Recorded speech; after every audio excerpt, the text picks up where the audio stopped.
Halo teman-teman semua, jumpa lagi di channel gue Calvin Bratawijaya. Teman-teman bisa panggil gue Ipin juga.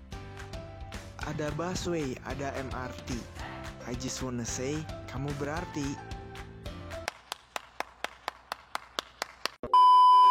So pada siang hari ini teman-teman, gue bakal cerita sama teman-teman, bakal sharing tentang gimana sih proses perjalanan gue dari gue beres kuliah S1 di Indonesia hingga akhirnya gue sempat kerja di startup company dan lanjut kerja di usaha keluarga hingga akhirnya sekarang gue menempuh perkuliahan S2 atau master di Taiwan. So buat teman-teman yang emang punya interest untuk study abroad ataupun pengen mempelajari bahasa Mandarin lebih dalam lagi, serta teman-teman pengen sambil kuliah sambil kerja, teman-teman bisa banget pilih Taiwan karena emang government Taiwan ini allow students-nya buat doing part-time job selama mereka masih kuliah, tentunya dengan maksimum hours 20 jam setiap minggunya. So tonton video ini teman-teman, sekalipun gue gak bakal bahas detail tentang dokumen-dokumen yang harus dipersiapin, bagaimana gue apply dari awal hingga akhir, itu bakal gue apply di next video. Tapi sekarang gue lebih ngejelasin tentang perjuangan gue dari awal gue lulus S1, terus gue lanjut kerja, bantu usaha orang tua, hingga akhirnya gue bisa berkuliah di salah satu universitas negeri di Taiwan. So stay tune teman-teman, sampai jumpa lagi.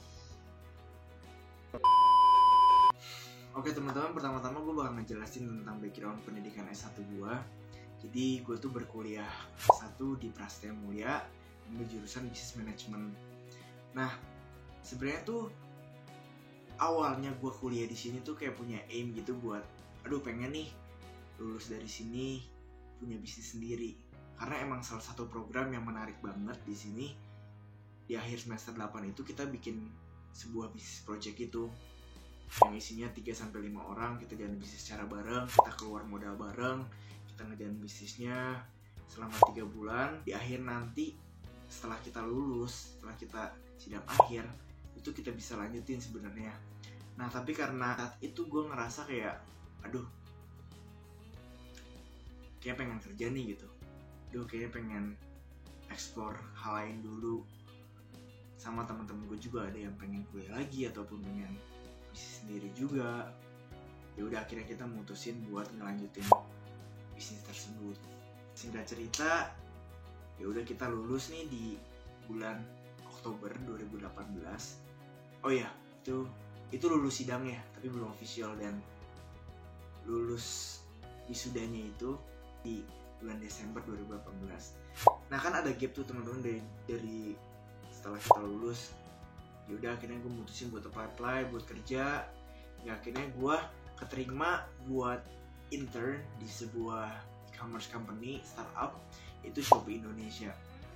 So gue bersyukur banget bisa diterima di sana, dan akhirnya gue intern di divisi Business Development Project Management.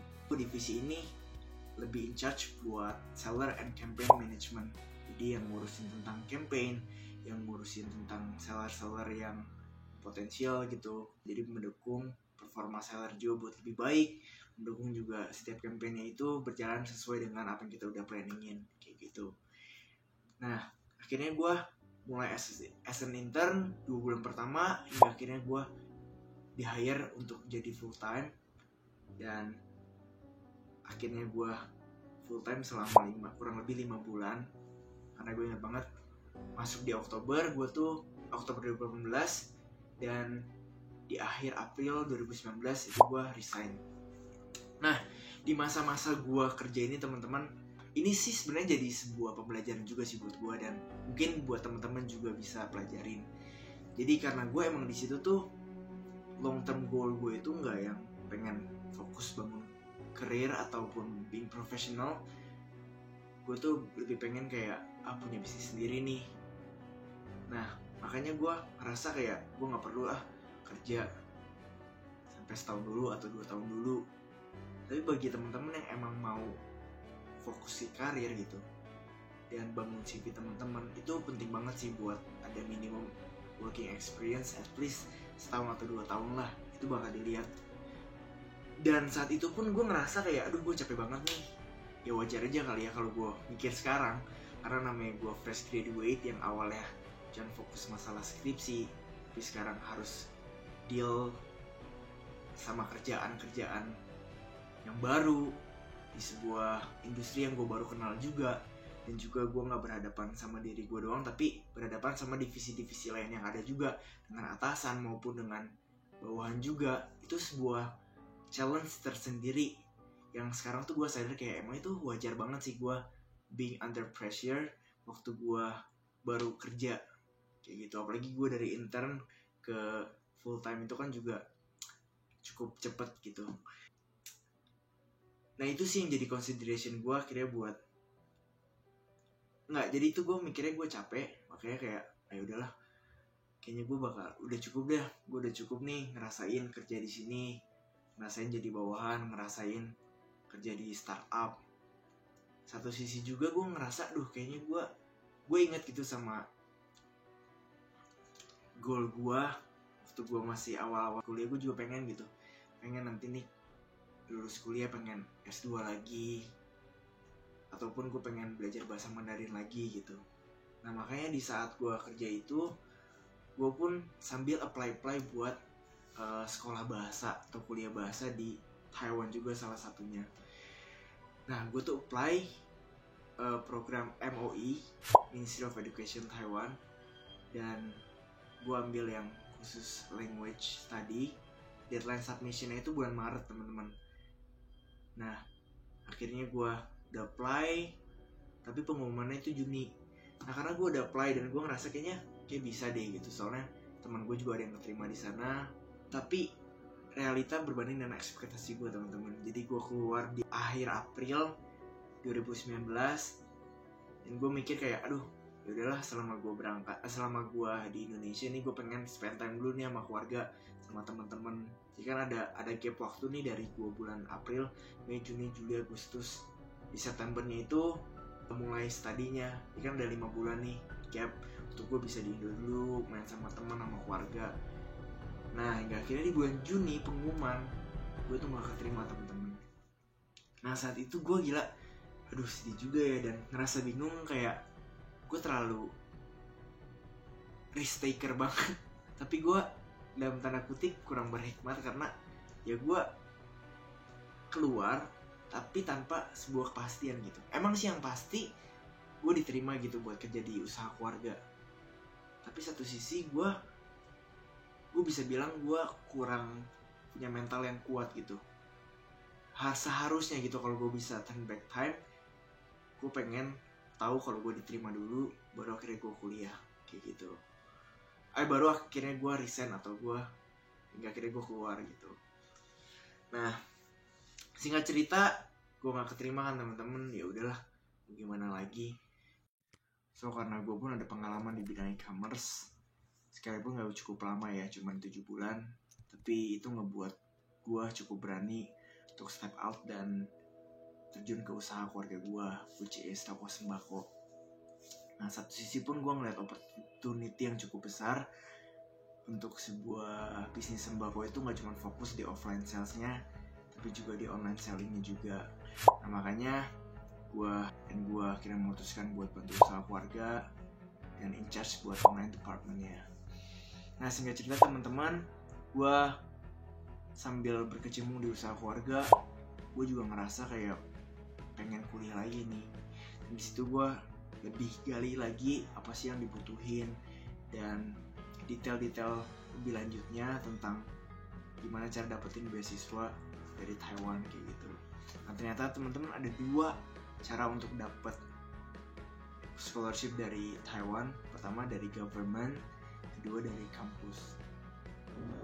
Nah apa sih yang ngebedain beasiswa dari government sama dari kampus? Ada 3 hal teman-teman yang gue tahu. Pertama dari source of budgetnya, kedua dari waktu bukanya, dan yang ketiga itu benefit yang didapat. Nah pertama source of budgetnya pasti kalau government itu dari pemerintah itu sendiri, dan kalau dari kampus itu ya dari kampus itu sendiri. Yang kedua, kalau waktu bukanya, untuk government scholarship itu cuma dibuka 1 tahun sekali, dan itu untuk keberangkatan di fall intake atau September. Nah kalau untuk beasiswa dari kampus itu tuh buka 2 kali, untuk fall maupun spring intake. Kalau fall itu kan di September, kalau spring itu di Februari. Jadi setahun beda 2 kali. Nah, yang ketiga itu benefitnya. Kalau benefit ini mungkin lebih besar dari government karena dia bisa mengcover airfare fee, terus accommodation juga. Dan kalau di beasiswa kampus itu lebih banyak ke tuition fee aja, tapi juga nggak memungkiri adanya uang bulanan juga atau uang akomodasi juga. Nah, step selanjutnya teman-teman, itu gue udah tahu nih, gue udah kulik lebih lanjut. Nah, ada satu hal yang harus gue ambil, satu yaitu IELTS test. Jadi gue ambil IELTS itu di bulan Maret dan akhirnya keluar itu di awal April ya hasilnya. Nah untuk IELTS ini teman-teman sebenarnya minimum itu 5,5. Tapi karena kita itu kan gak cuma berkompetisi dengan nilai tersebut, requirement minimum nilai tersebut, tapi juga berkompetisi dengan teman-teman lain yang juga apply juga. Makanya semakin tinggi semakin bagus sih teman-teman, karena itu yang jadi consideration juga dari pihak kampus untuk menerima mahasiswa internasional kayak gitu. Dan yang kedua kan udah tuh IELTS udah ambil. Nah awalnya tuh gue pengen daftar untuk keberangkatan fall atau September 2020, tapi ya karena gue pun belum ready untuk masalah study plan, motivation letter, autobiografi, academic CV, terus juga recommendation letters. Makanya di situ gue mutusin, kayak mungkin bisa di tahun depan nih di spring intake aja di 2021. Nah karena pun gue mempertimbangkan hasil IELTS tersebut yang berlaku cuma 2 tahun, jadi tuh gue emang di awal udah mikir ya udahlah, gue cuma ada waktu 2 tahun nih buat apply.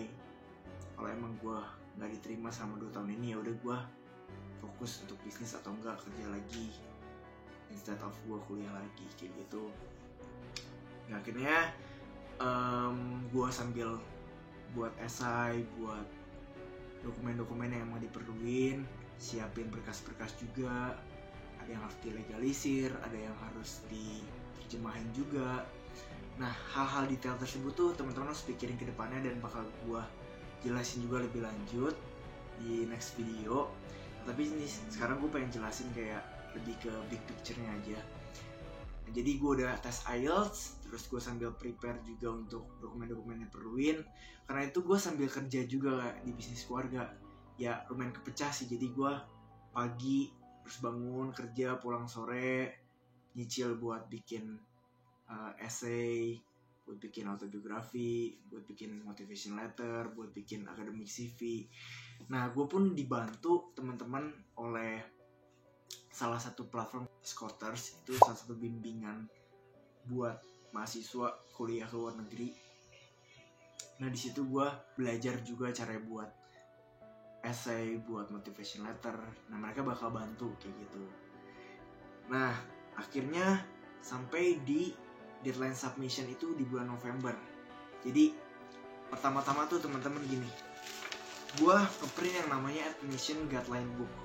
Ini tuh bakal ada di websitenya kampus masing-masing dan lu tinggal download admission guideline-nya. Kalau gue prefer untuk baca ini secara fisikal, makanya gue print ini dan gue baca mengenai detailnya lebih lanjut di sini. Nah di sini kan pertama ada application timeline-nya. Teman-teman harus tahu dulu timeline dari proses submission ini gitu. Jadi dari kapan dia buka online application-nya, kapan tutupnya, terus kapan harus submit-nya, dan kapan diumuminnya, hingga akhirnya teman-teman juga tahu kapan kelasnya mulai. Di sini semua jelas, tertera tanggal-tanggalnya. Hingga akhirnya gue udah submit nih di November, karena kan deadline itu tanggal 15 November kan. Gue submit dan pengumumannya itu 4 Desember teman-teman, cuma sekitar 2-3 minggu setelah submission gitu. Nah di saat itu tuh gue kondisinya nih teman-teman, karena gue pengen fokus banget nih buat recheck essay gue, terus pengen fokus buat study plan gue. Itu tuh kayak apa ya, gue butuh waktu sendiri gitu loh. Makanya gue saat itu juga mutusin buat nggak ke toko dulu. Benar-benar gue ingat banget di awal November tuh gue nggak ke toko dulu sampai gue udah submit gitu. Nah akhirnya puji Tuhan banget teman-teman, di Desember itu waktu pengumuman gue diterima. Gila, gue tuh sebenarnya apply ke 5 univ dan 5 itu keterima. Dan gue lihat based on rank itu NTUT ini paling tinggi rankingnya dan posisinya juga di Taipei, makanya itu salah satu pertimbangan gue untuk pilih NTUT ini. Puji Tuhan banget gue bisa diterima dan gue dapet beasiswa full tuition fee dan 1 tahun monthly stipend sebesar 6.000 NT atau setara dengan 3 juta rupiah setiap bulannya. Nah, dari sini teman-teman gue pengen sharing bahwa gak ada usaha yang mengkhianati hasil gitu. Gue awalnya mikir kayak ayo udahlah gue fokus jadi usaha online aja untuk usaha orang tua gue gitu. Iya, gak ada yang salah, itu baik juga, tapi gak tahu kenapa ya, mungkin sebuah hal yang lahir within yourself gitu, yang emang jadi mimpi lu gitu, gak ada salahnya lu coba sapa dan lu coba rangkul gitu. Hingga akhirnya gue coba jalanin prosesnya, dan tapi gue gak yang saklek gue harus kuliah lagi gitu. Gue pun udah punya timeline buat diri gue. Gue bilang kalau by the IELTS test ini abis gitu, which is 2022 kan, kalau hampir 2022 gue nggak dapet ya udah gue bakal bisnis gitu. Tapi karena puji Tuhan dibukain pintu dan gue diterima di sini, ya akhirnya gue milih buat ambil perkuliahan ini gitu di Taipei. So buat teman-teman yang emang pengen juga gitu buat berkuliah di Taiwan atau interest di Mandarinnya, benar-benar persiapin segala sesuatunya dengan baik teman-teman. Nanti gue bakal jelasin dokumen-dokumen apa yang perlu teman-teman siapin. So buat teman-teman yang emang willing untuk kuliah di Taiwan, baik itu S1 ataupun S2, gue percaya kalau teman-teman ada desire untuk belajar, untuk jalanin proses-prosesnya seperti yang tadi gue udah bilang gitu, coba lakuin teman-teman. Karena apa yang comes within yourself gitu, gak ada salahnya buat teman-teman sapa dan rangkul. Kalau itu yang jadi teman-teman punya mimpi, coba teman-teman tanya lagi dan coba jalanin prosesnya. Jadi jangan stop sama apa yang teman-teman mau, tapi coba kenalin gimana caranya teman-teman bisa dapat hal tersebut. Mungkin pada prosesnya itu gak semudah itu. Kayak gue no idea tentang applying campus scholarship gitu, dan gue harus provide dokumen-dokumen yang gue tuh belum pernah buat sebelumnya, dan itu jadi challenge gue tersendiri gitu. Even buat ambil IELTS test aja gue awalnya kayak aduh bisa gak ya, kan itu juga keluarin cost yang cukup besar juga. Kalau gue gagal pun harus retake lagi dan ngeluarin biaya lagi. Nah jadi pertanyaannya ke buat teman-teman semua yang nonton dan emang pengen kuliah di sini, apakah teman-teman mau ambil proses tersebut gitu? So buat teman-teman jangan menyerah. Gue percaya kalau waktu teman-teman udah berusaha, berikan yang terbaik, ya itulah yang terbaik deh teman-teman gitu. Masalah hasil ya berserah aja penuh, karena gue percaya gitu kita bisa nentuin langkah-langkah kita, tapi ya keputusan Tuhan yang terlaksanakan. Jadi ayo semangat teman-teman. Gue berharap banget kalau teman-teman emang willing buat belajar gitu, buat jalanin proses ini, proses ambil IELTS, terus cari kampus mau di mana, mau ambil jurusan apa, coba buat essay-nya, coba buat dokumen-dokumen lainnya, sampai akhirnya apply, submit, dan nunggu pengumuman. Itu gue benar-benar pengen gitu lihat teman-teman ke proses tersebut kalau emang teman-teman mau gitu. Dan gue benar-benar pengen bantu buat teman-teman sampai pada hal tersebut gitu. Jadi jangan malu buat tanya-tanya lebih lanjut, bisa ke Instagram gue Calvin Brata, ataupun langsung ke email gue, nanti gue taruh di description box. So itu aja teman-teman, gue berharap kita bisa berjuang bareng, karena gue di sini pun gue sharing gini karena bukan karena gue yang paling benar atau gue lebih pintar dibanding kalian, simply cuma karena gue udah melalui hal tersebut aja, dan gue pengen berbagi, dan gue berharap ini bisa membantu teman-teman khususnya yang emang pengen kuliah lagi di sini di Taiwan. Oke teman-teman, itu aja. So tunggu buat next video detail lebih lanjutnya tentang dokumen-dokumennya, proses selecting kampus sampai akhirnya gue submit dan akhirnya diterima kayak gitu.